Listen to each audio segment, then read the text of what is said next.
ನಮಸ್ಕಾರ ವೀಕ್ಷಕರೇ, ಎಲ್ಲರೂ ಹೇಗಿದ್ದೀರಾ? ನನ್ನ ಫ್ಯಾಷನ್ ಪ್ರಪಂಚಕ್ಕೆ ಎಲ್ರಿಗೂ ಆತ್ಮೀಯ ಸ್ವಾಗತ. ಆಲ್ಮೋಸ್ಟ್ 2 ವರ್ಷಗಳ ನಂತರ ನಾನು ಮತ್ತೊಮ್ಮೆ ವ್ಲಾಗ್ನ ಶುರು ಮಾಡ್ತಾ ಇದ್ದೀನಿ. ನನ್ನ ವಿಡಿಯೋಸ್ ಈ ಮೂಲಕ ಒಂದು ಹೊಸ ಹುರುಪಿನಲ್ಲಿ ಮತ್ತೆ ಸ್ಟಾರ್ಟ್ ಮಾಡ್ತಾ ಇದ್ದೀನಿ. ನಿಮ್ಮ ಪ್ರೋತ್ಸಾಹ, ಹರಕೆ, ಆಶೀರ್ವಾದ ಎಲ್ಲವೂ ಅದೇ ರೀತಿ ಇರಲಿ ಅಂತ ಕೇಳ್ಕೊಳ್ತಾ, ನಿಮ್ಮ ಸಪೋರ್ಟ್ ಸದಾ ಇದೇ ರೀತಿ ಇರಲಿ.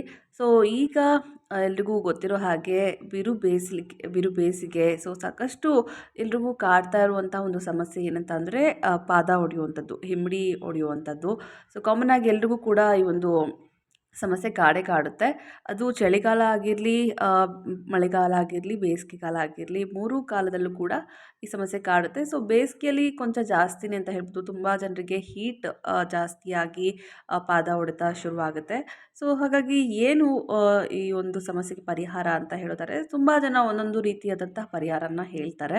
ಆದರೆ ನಾನು ಒಂದು ಟಿಪ್ಸನ್ನು ಕೊಡ್ತೀನಿ. ತುಂಬ ಸಿಂಪಲ್ ಆದಂತಹ ಮನೆಯಲ್ಲೇ ಸಿಗುವಂಥ ಒಂದು ಪದಾರ್ಥಗಳಿಂದ ನೀವು ಈ ಒಂದು ಸಮಸ್ಯೆಗೆ ಪರಿಹಾರವನ್ನು ಹುಡ್ಕೊಳ್ಬೋದು. ಏನು ಒಂದು ಪರಿಹಾರ ಅಂತ ಹೇಳಿದ್ರೆ, ಕಾಮನ್ ಆಗಿ ಅರಿಶಿನ ಯೂಸ್ ಮಾಡ್ತೀವಿ. ಹಾಗೆಯೇ ಹರಳೆಣ್ಣೆ, ಇದು ತುಂಬಾ ತಂಪು ಕೂಡ. ಹರಳೆಣ್ಣೆ ಹಾಗೆಯೇ ಅರಿಶಿನ ಎರಡೂ ಒಂದೊಂದು ಸ್ಪೂನ್ ಹಾಕಿ ಬೆರೆಸಿ ಚೆನ್ನಾಗಿ ನೈಟ್ ಮಲಗುವಂತಹ ಟೈಮಲ್ಲಿ ನಿಮ್ಮ ಹಿಮ್ಮಡಿ ಹಾಗೆ ಪಾದಕ್ಕೆ ಹಚ್ಚಿ, ಬೆಳಗ್ಗೆ ಎದ್ದ ನಂತರ ಉಗುರು ಬೆಚ್ಚಗಿನ ನೀರಿನಲ್ಲಿ ನಿಮ್ಮ ಪಾದವನ್ನು ತೊಳ್ಕೊಳ್ಳಿ. ತದನಂತರ ಹೀಗೇ ಸುಮಾರು 1 ವಾರ ನೀವು ಕಂಟಿನ್ಯೂಸ್ ಆಗಿ ಮಾಡಿದರೆ ನಿಮಗೆ ರಿಸಲ್ಟ್ ಗೊತ್ತಾಗುತ್ತೆ. ಇನ್ನೊಂದು ಏನಂತಂದರೆ, ನಾನು ಇದನ್ನು ಟ್ರೈ ಮಾಡಿದ್ದೀನಿ. ದಿ ಬೆಸ್ಟ್ ರಿಸಲ್ಟ್ ನನಗೆ ಸಿಕ್ಕಿದೆ. ನನಗೂ ಕೂಡ ಈಗ ಬೇಬಿ ಆಗಿರೋದ್ರಿಂದ ನಿಂತ್ಕೊಂಡು ಮಾಡುವಂಥ ಕೆಲಸಗಳು ಜಾಸ್ತಿ ಇರುತ್ತೆ. ಹಾಗಾಗಿ ಪಾದದ ಒತ್ತಡ ಜಾಸ್ತಿಯಾಗಿ ನನಗೂ ಕೂಡ ಕ್ರ್ಯಾಕ್ ಆಗಿತ್ತು, ಪಾದಗಳು ಹಿಮ್ಮಡಿ ಹೊಡೆದಿತ್ತು. ಈ ಒಂದು ರೆಸಿಪಿನ ಟ್ರೈ ಮಾಡಿದೆ, ಅಂದರೆ ಈ ಒಂದು ಟಿಪ್ಸನ್ನು ಟ್ರೈ ಮಾಡಿದೆ.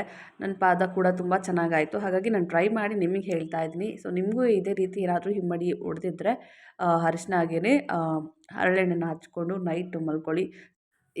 ಹೀಗೆ ಮತ್ತಷ್ಟು ಹೆಲ್ತ್ ಹಾಗೆಯೇ ಫ್ಯಾಷನ್ ಹಾಗೆ ಹೇರ್ ಕೇರ್ ಆಗಿರ್ಬೋದು, ಸಾಕಷ್ಟು ಫ್ಯಾಷನ್ ಟಿಪ್ಸ್ ಕೊಡ್ತಾ ಹೋಗ್ತೀನಿ. ನನ್ನ ಫ್ಯಾಷನ್ ಪ್ರಪಂಚ ಯೂಟ್ಯೂಬ್ ಚಾನಲ್ನ ಸಬ್ಸ್ಕ್ರೈಬ್ ಮಾಡೋದನ್ನು ಮರಿಬೇಡಿ. Thank you so much.